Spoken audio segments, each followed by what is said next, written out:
Halo Tribuners, apa yang kita makan hari ini akan menentukan kesehatan kita nanti. Bersama saya Joy, kita kembali lagi dalam Cakap-Cakap edisi bisnis.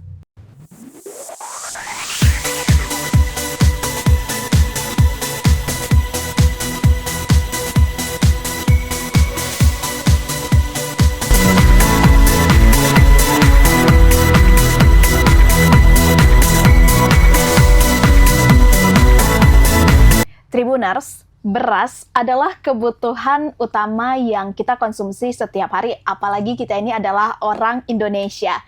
Tapi ternyata nggak semua beras itu memiliki kualitas yang sama. Hari ini kita akan mengenal lebih dekat salah satu brand beras, yaitu Sembilan Bako, mulai dari asal-usul, kualitas, hingga keunggulannya.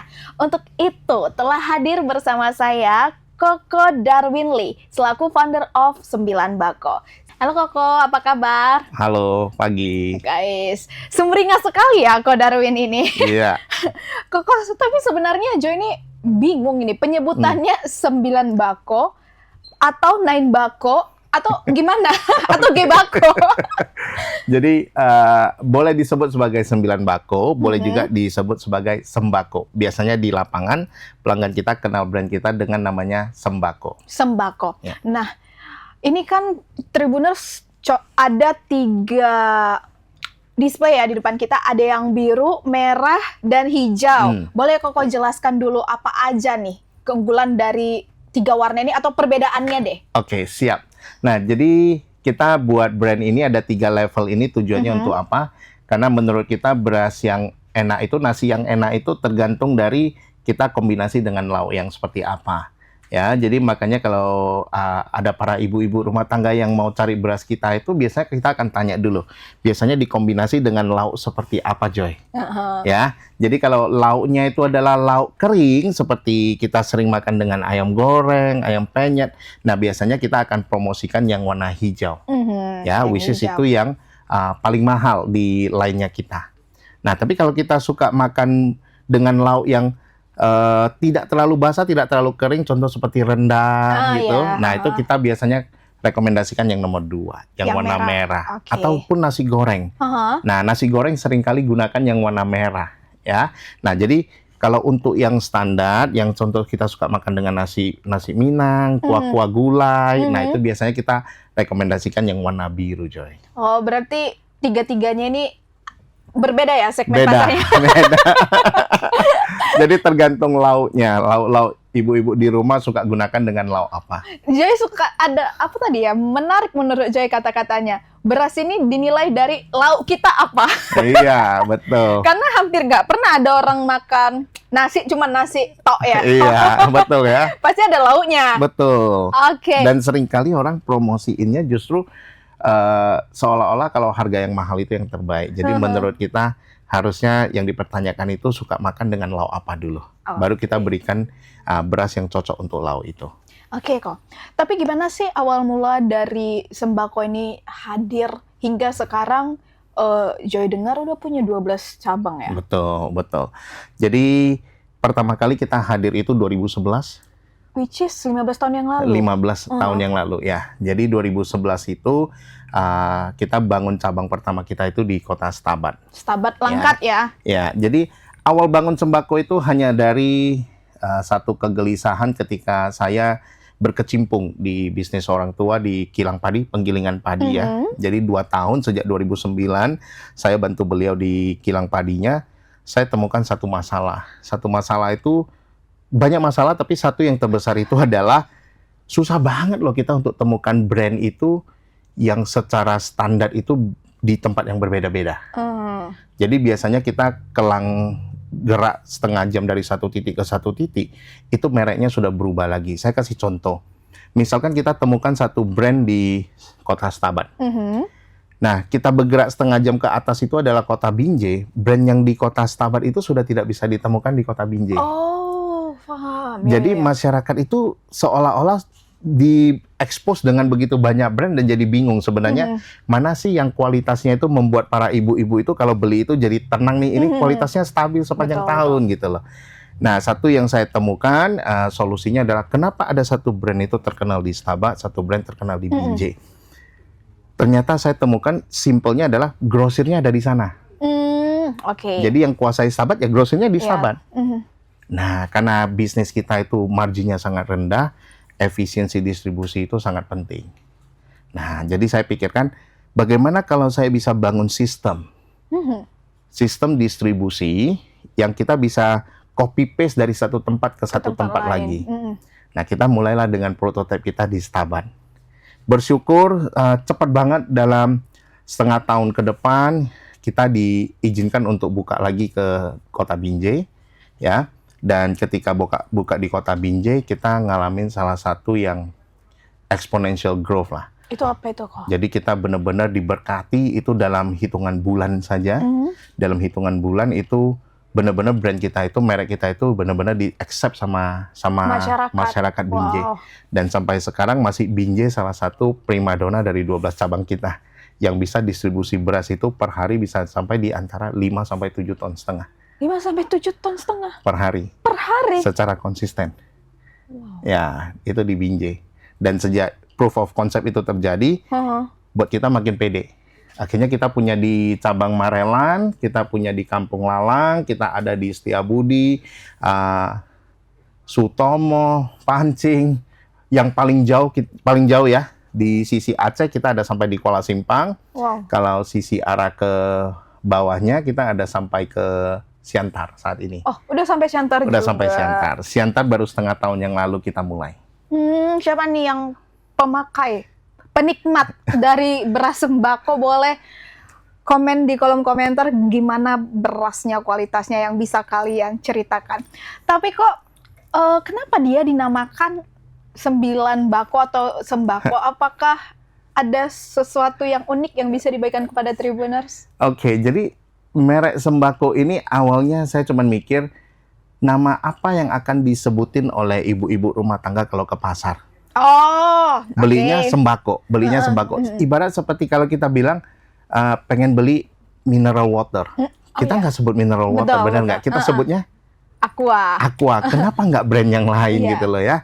Nah, termasuk ketika kita bilang ayam goreng, kita nggak bilang itu adalah ayam goreng. Kita sebutin sebuah brand tertentu, betul ya? Nah, sederhananya saya cuma mikir, apa kata yang akan terus-menerus disebutin oleh seorang ibu kalau dia ke pasar tradisional? Muncullah namanya sembako. Nah, awalnya saya mau patenin yang namanya sembako, ternyata tidak di-approve karena terlalu umum. Jadi, ya simpelnya itu adalah daripada mikir terlalu jauh, ya udah semnya aja diganti angka 9. Jadi, ya ampun. Jadi sesimpel itulah kita munculin nama 9 bako. Nah, terus apa yang buat orang akan melirik kita terus-menerus? Saya sengaja cari font jenis tulisan di dalam goni ini, di goni ini dengan font yang susah dibaca. Tujuannya apa? Supaya makin dilihat makin lama. Biasanya orang kalau bisa sesimpel mungkin ya. Iya, itu yang kita lakukan, muncullah namanya sembako. Karena dia ini kok, kalau dilihat gini aja kayak G Iya, bako, betul. jibako, jadinya. Jibako.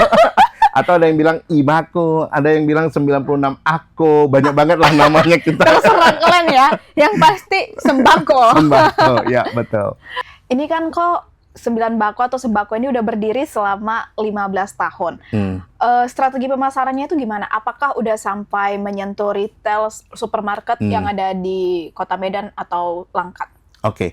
Nah, jadi selama 15 tahunan ini kita bangun bisnis ini, kita cukup idealis bahwa kita bilang kita berikan mutu swalayan kepada pasar tradisional dengan harga pasar tradisional gitu loh. Jadi tidak harus beli beras premium itu di swalayan. Seiring waktu banyak hal yang kita pelajarin bahwa bangun bisnis itu juga terkadang swalayan itu sangat membantu. Kemungkinan besar bukan dari aspek bisnisnya ya, kalau harus dilihat ya perputaran uang mungkin lebih amannya itu di pasar tradisional karena lebih cepat. Oh iya. Betul. Dan kalau ke swalayan kita terpaksa harus ikutin peraturan swalayan. Banyak banget ya syarat-syaratnya. Tapi salah satu yang kita harus salut dengan swalayan ini adalah kemungkinan besar bisa ngangkat brand kita ke pasar yang lebih luas gitu loh. Nah, persepsi yang lebih baik juga bisa jadi dari pasar swalayannya. Tahun ini kita lagi rencana Tim kita sudah lagi lobby, kemungkinan besar ada 3 yang kita mau masukin. Ya untuk para ibu-ibu yang sering belanja di Swalayan, kemungkinan besar ini kesempatannya kalau kita masuk ya nanti ya, bisa temukan brand ini di Swalayan-Swalayan di Medan. Tapi untuk saat ini kita masih bekerja keras untuk bisa lobby sama mereka. Secret dulu lah ya. Iya, secret dulu. Nanti kalau kalian mau tahu informasi selanjutnya bisa dilihat media sosialnya di mana kok. Oke, jadi kita di media sosialnya ada di 9bako_official. Nah, kalau untuk titik-titik terdekat dengan para ibu-ibu di rumah, itu boleh di-search di Google Map. Ketik aja angka 9, BAKO. Nanti akan muncul semua 12 cabang kita di sana. Oke. Ya. Berarti kok sampai ke... Udah cukup luas ya, kok Joy bilang bukan hanya memasarkan secara tradisional ya, secara konvensional, tapi juga dari digital juga udah diberlakukan nggak kok pemasarannya? Kita tidak jualan langsung, dari digital. Artinya tidak jualan langsung itu dari online marketplace, tidak dari Shopee, tidak dari Tokped, ya. Tapi kita jualannya itu mungkin bukan jualan lah, lebih ke kita branding. Terus ada yang lihat dan orangnya DM ke kita dan akhirnya dilayanin oleh tim kita di belakang layar. Dan kalau memang itu pun hanya belanja 1-2 goni pun kita akan antarin. Oh, ada juga delivery-nya? Ada. Jadi tergantung dari titik mana. Ya tentu saja kalau dia suruh antar sampai ke Banda Aceh, titik kita di Kuala Simpang, kita nggak antarin lah ya. Tapi selama dalam radius yang bisa kita cover, pasti kita cover. Dan kita sering juga kok di-approach sama orang-orang dari luar kota. Pekanbaru pernah approach kita untuk minta kita supply ke sana. Yang terjauh kita pernah supply sampai ke Nias. Oh, ke Nias? Wow. Ke Nias, tapi kita nggak kirimin ke Nias, jadi kita justru bantu dia cariin siapa yang bisa deliverykan sampai ke Nias. Jadi logistiknya siapa? Kita kirimin ke gudang logistiknya. Itu caranya. Paham. Nah kok, ini kan Koko bilang cukup banyak kayak di Binjai itu ya. Itu sampai 5-7 ton per hari. Apakah ini berasnya bakalan impor dari luar negeri atau stok beras kita yang ada di daerah Langkat memadai? Nah, untuk kemampuan kita supply terus-menerus ke pasar, salah satunya tantangan terbesarnya memang adalah di stoknya. Iya, betul kan? Dan Kabupaten Langkat itu salah satu yang sangat sulit saat ini. Karena lahan kita banyak sudah beralih menjadi sawit. Iya, Joy juga tahu ya. Nah, jadi cuman kan kilang kita udah di sana, nggak mungkin kita pindahin kilangnya, benar nggak? Makanya kenapa kita sangat benar-benar bersyukur itu adalah brand kita itu dikenal. Sehingga ya kalau kita mau terpaksa harus beli padi yang lebih mahal dari luar kota Langkat pun kita masih bisa. Ya, jadi kita bisa beli padi itu dari Aceh ada sampai ke yang paling jauh saat ini itu di Porsea Toba. Jadi kita juga tergantung di mana ada panen. Nah, cuman belakangan ini kita sudah jarang beli beras dari luar pulau.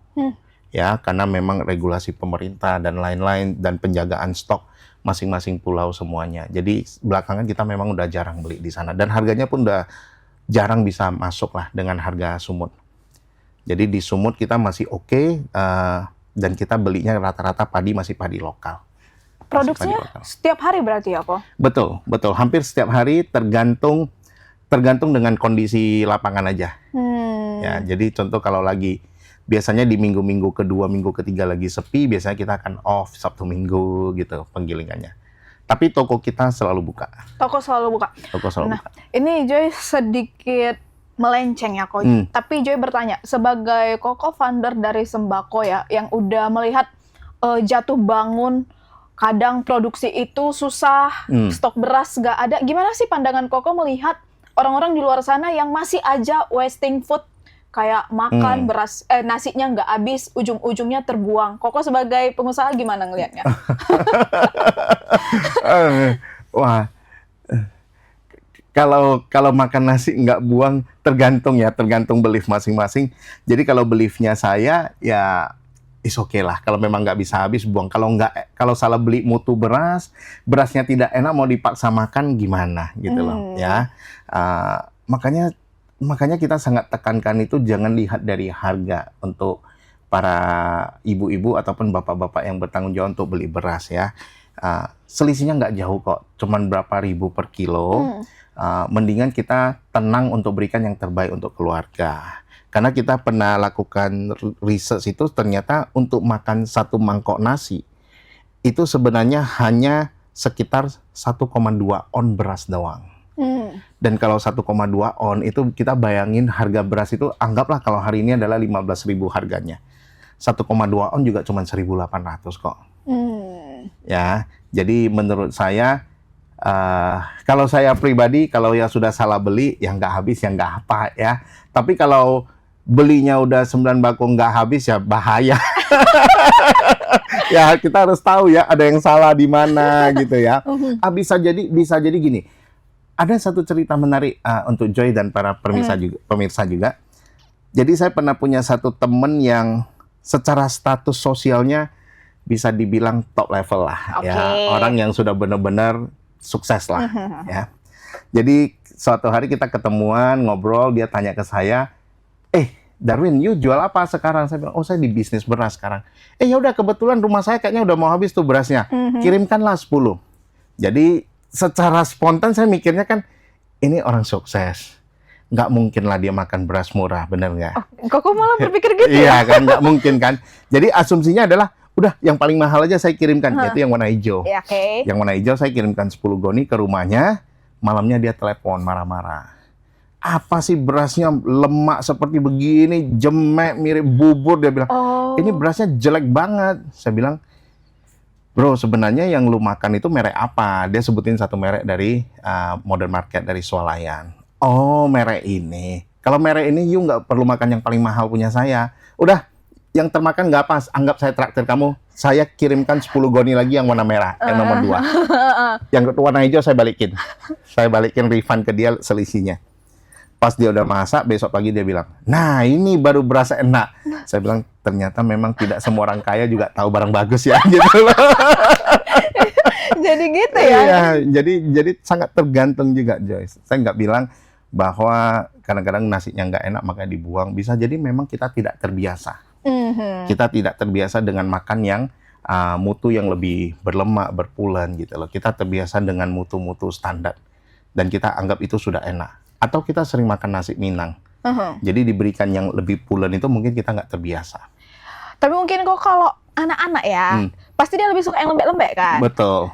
Kayak kalau Joy pribadi di rumah kan, Tribuners, curhatlah sedikit. Kalau Joy tuh suka nasi yang pulen, udah cenderung lembek. Tapi orang tua suka dia yang pisah-pisah itu loh. Yang agak perah. Iya, agak perah kayak gitu. Mungkin memang tergantung selera.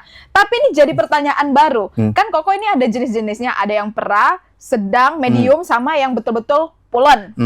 Walaupun semuanya udah tergolong enak lah ya Koko bilang. Apa yang membedakan? Apakah jenis berasnya, mana tahu, atau pengolahannya yang membedakan? Betul. Jadi di luar sana itu banyak jenis padi yang berbeda-beda. Jenis padi, jenis beras ya ampun. Jadi diproduksi jadi beras juga kan. Okay. Jadi jenis-jenis padinya yang berbeda-beda. Nah, yang kebanyakan kita makan saat ini itu namanya padi IR64. Ya, jadi padi itu yang paling banyak ditanam saat ini. Tapi ada lokasi-lokasi tertentu memang punya padi yang spesial. Contoh seperti padi Ramos, padi Kuku Balam. Kita bilang kalau dari Porsche itu ada namanya padi Arias, padi Permaisuri. Ya. Jadi memang ada berbagai jenis padi yang berbeda-beda. Nah, yang membuat setiap merek itu beda-beda adalah kalau pengolahan sudah pasti. Tergantung mesin apa yang kita gunakan. Kita ada pasang mesin polis air kah, kita ada pasang mesin grader kah, kita ada pasang mesin color sorter kah, pemilihan warna dan lain-lain, itu udah pasti. Tapi kalau padinya tetap sama, yang membedakan kan hanya kecanggihan dari mesin kita aja. Nah, di setiap brand ini ada strategi pengolahan yang berbeda-beda, yaitu komposisi antara padi 1 dengan padi 2 dengan padi 3. Bagaimana kita combine komposisi itu jadi muncul satu. Nah, kita bilang, apakah setiap orang yang lauknya kalau kering dia suka makan dengan nasi yang pulen? Belum tentu. Belum tentu juga. Belum tentu juga. Jadi benar-benar kadang-kadang kalau kita jualin, terutama kalau ada yang jualan makanan, kafe, restoran, mereka punya chef sendiri-sendiri. Jadi kita ada jual ke satu yang penjual nasi gurih, nasi lemak, nasi lemak sebagai sarapan, cukup legend lah.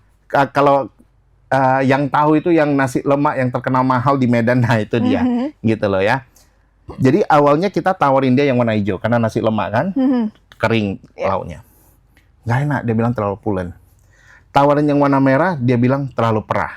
Oh. Nah, dia sendiri ajarin kita, Joy. Jadi dia beli 2 goni merah, 1 goni hijau, dia masakin. Oh, dicampur. Dicampur sama dia, dan dia bilang, ini baru pas dia. Perfecto. Jadi mungkin sebentar lagi kita akan munculin merek Gold, yaitu hasil dari riset. Gabungan yang hijau dan yang merah. Iya, bisa jadi hasil dari riset dia. Kalau di pasaran yang paling laku yang mana kok? Kalau secara kuantiti pasti biru. Yang biru ya? Yang biru kita bilang best seller.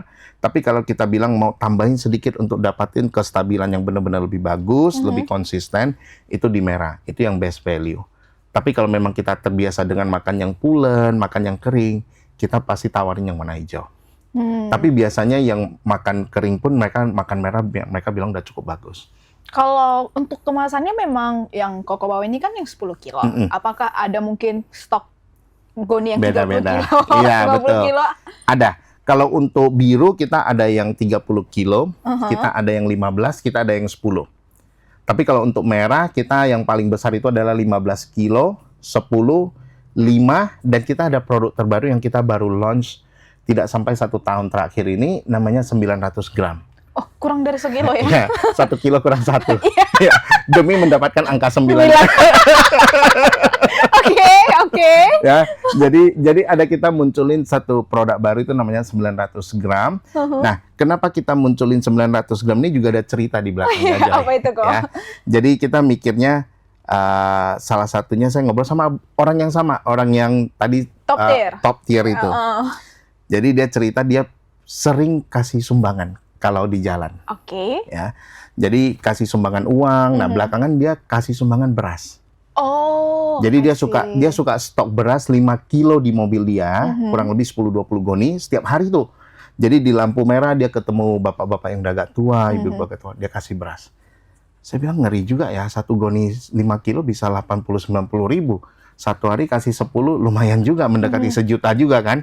Ya tapi uang kecil lah bagi dia. Iya. Terus saya terpikir, kalau orang yang tidak top tier itu mau lakukan sumbangan yang sama, dapatin karma yang sama, kan dia nggak sanggup kalau hampir 1 juta. Nah kalau kita munculin 900 gram, saya hitungin kalau 900 gram kurang lebih kita ambil lah angkanya itu adalah 14-15 ribu. Anggap aja 14-15 ribu secara retail. Kalau saya berikan 15 ribu ke satu orang di tepi jalan, kemungkinan besar dia gunakan untuk rokok. Iya, betul. Untuk hal yang menguntungkan dia sendiri. Tapi kalau saya kasih dia 900 gram, nggak mungkin dia bawa ke toko kelontong dijualin. Iya, setuju. Ganti rokok, bener nggak? Dia pasti bawa pulang. Nah, satu orang makan 1,2 onjoy. Kalau rumah tangganya ada 4 orang, itu 900 gram makan 2 kali, siang dan malam. Nah, 900 gram itu muncullah sebagai produk yang kita promosiin bagi teman-teman di luar sana. Kalau yang mau bansos, 900 gram itu salah satu yang menurut saya ideal. Betul. Dan saya sendiri juga sering melakukan itu, stok di mobil. Kalau udah ketemu orang, kadang-kadang saya kasih. Dan pasti packagingnya lebih bagus ya. Lebih Tidak kecil. seperti kemasan yang dibungkus plastik hitam. Kalau misalnya kita beli beras kiloan loh. Enggak, kayak gitu kan. Kita udah pakai mesin otomatis packingnya semuanya. Jadi packagingnya benar-benar bagus. Boleh cek di sosmednya kita juga, itu ada packagingnya. Nah itu kalau di merah. Betul, just setuju. Kalau hijau kita tetap 3 ukuran, 15, 10 sama 5. 5, 10, 15. 15. Oke. Ya. Nah, tapi kita dari tadi udah banyak ngobrolin tentang sembako ini. Ya. Sebenarnya keunggulannya apa sih beras-beras ini? Mana tahu anti kutu, tidak pakai pemutih, apa kok? Kalau anti kutu jangan dibeli ya ibu-ibu. Anti kutu berarti kutu aja nggak mau makan, masa kita makan gitu loh ya. Nah jadi keunggulannya mungkin satu, saya nggak bilang semua terjadi di lapangan, tapi dulu kita bilang sekitar 15-16 tahun lalu banyak banget grosir-grosir yang di luar sana itu bisnisnya adalah maklon. Jadi mereka pemilik goni, mereka berikan kepada kilang padi untuk diisi. Nah tentu saja kalau itu yang terjadi, kemungkinan besar kita akan tergiur untuk cari untung yang lebih besar, yaitu ketika satu kilang padi naikin harga, kita pindah kilang padi.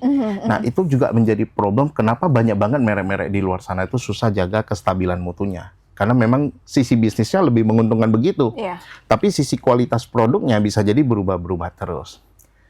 Nah, keunggulan kita itu adalah kita kilang padi sendiri, ya. Termasuk kemarin kalau bagi yang tahu di Kabupaten Langkat kita itu terkena bencana banjir, Iya. dan pabrik kita juga terkena dampak. Iya, jadi gimana kemarin Ya, kok? kita jadi sejak banjir yang tahun kemarin, Mhm. kita pabrik itu sempat off dari akhir November sampai mendekati akhir Januari. Jadi hampir 2 bulan tuh kita off-nya.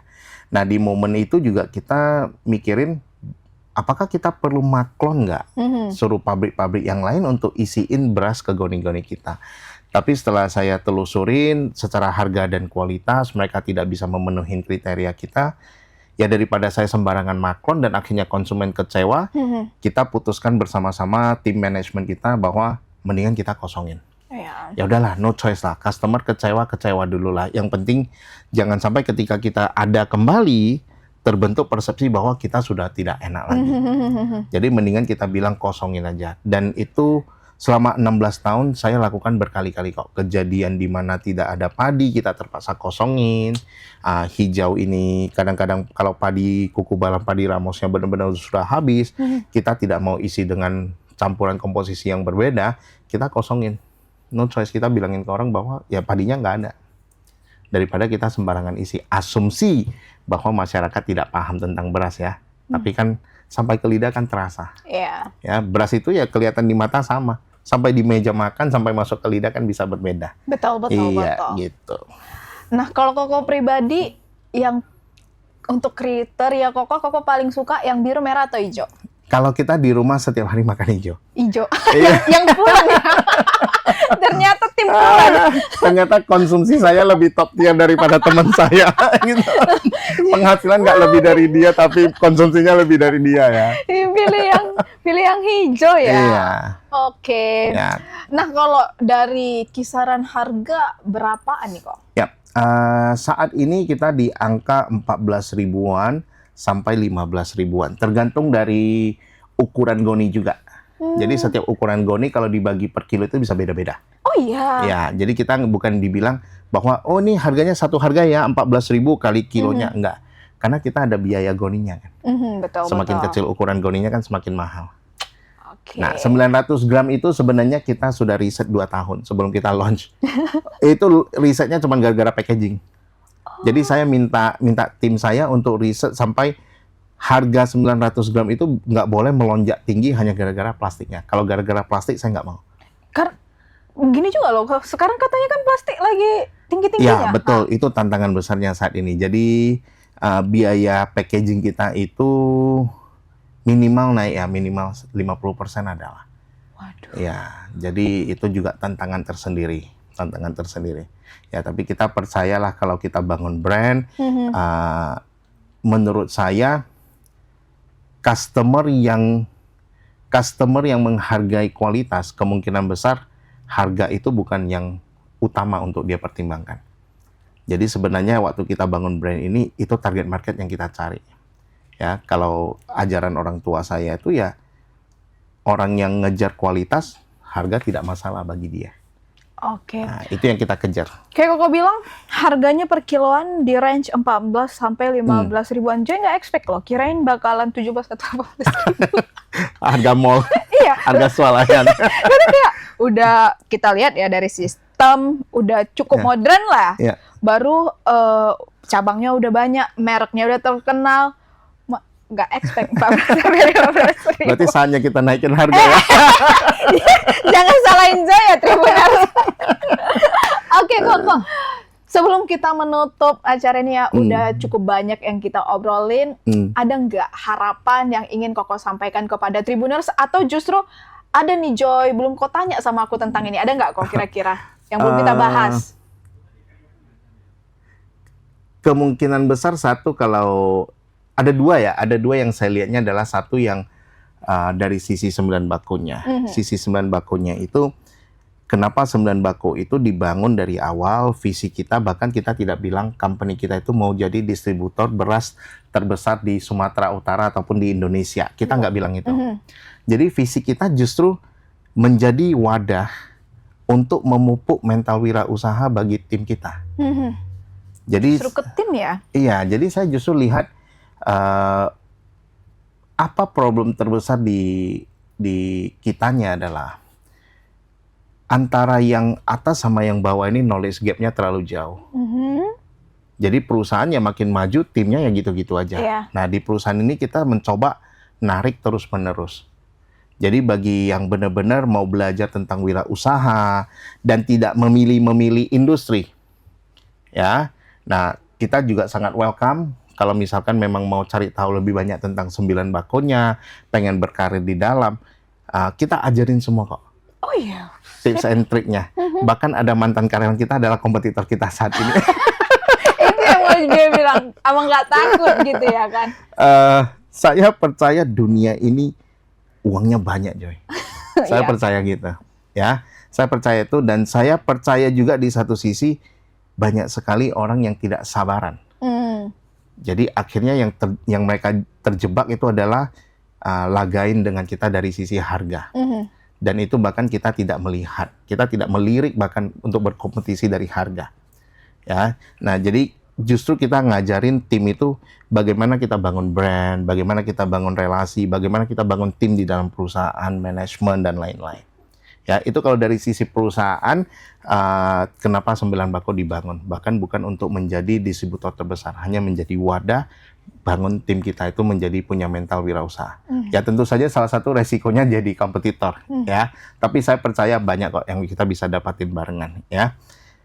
Nah, yang kedua untuk konsumen menurut saya, ini salah satu belief saya, Joy, bahwa beras itu harusnya bukan komoditas menurut saya. Oh. Harusnya. Kenapa? Jauh lebih penting dari komoditas. Karena kita konsumsi setiap hari.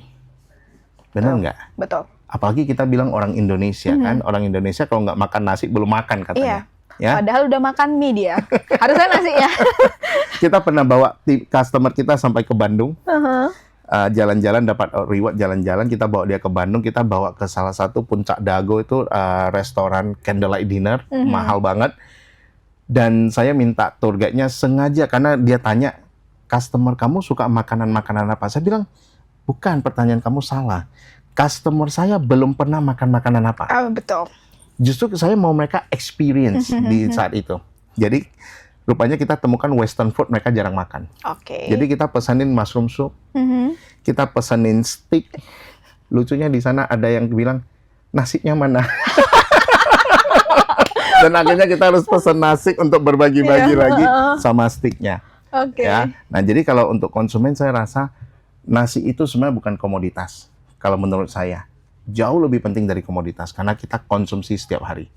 Betul. Yang kita masukin ke dalam badan kita setiap hari harusnya kita pikirin bukan hanya dari segi harga, tapi dari segi kualitas juga. Ya, jadi kalau untuk ibu-ibu di luar sana, kalau membanding-bandingkan harga, harusnya seperti Joy tadi. Saya kirain 17-18 ribu loh. Ternyata hanya 15, tapi mutunya kualitasnya bisa imbangin 17. Nah, itu yang kita ingin dapatkan dari awal kita bangun 9 Bako, bahwa ibu-ibu bisa dapat loh produk selevel itu tanpa harus bayar sepremium itu. Iya. Gitu. Itu pesannya. Oh iya kok, lupa. Ini penting juga ini. Masa simpannya kok, berapa lama idealnya? Nah, Setelah dibuka. Masa simpannya sangat tergantung ya. Bagi ibu-ibu di rumah kalau simpannya itu cukup aman ya di lokasi yang tidak lembab, lokasi yang tidak dekat dengan tepung-tepung, itu kemungkinan besar bisa sampai 1 bulan pun masih bisa. Nah, saya pernah ada satu customer reseller, customer grosir. Jadi dia bahkan coba, dia yang ceritain ke saya sendiri. Dia bahkan coba mutu biru aja dia coba 10 kilo. Dia tulis tanggal pertama kali dia letakkan di samping. Itu 6 bulan setelah dia buka, mutunya masih belum beda jauh. Oke. 6 bulan. Tapi memang tidak didekatin dengan produk-produk seperti tepung, tidak di lokasi yang lembab, benar-benar udaranya bagus gitu loh ya. Tapi dia reseller kan, dia letakin di lalu lalang jalannya itu gitu loh. Nah, jadi kenapa kita bilang daya tahannya bisa lama, itu tergantung pengolahan padi. Jadi padi itu untuk bisa tahan lama itu harus di bawah 14%. Ya, jadi standarnya pabrik kita itu adalah 13,5 sampai 14% baru kita anggap kering. Makanya pengolahannya itu bisa bertahan lebih dari 1 bulan, 2 bulan.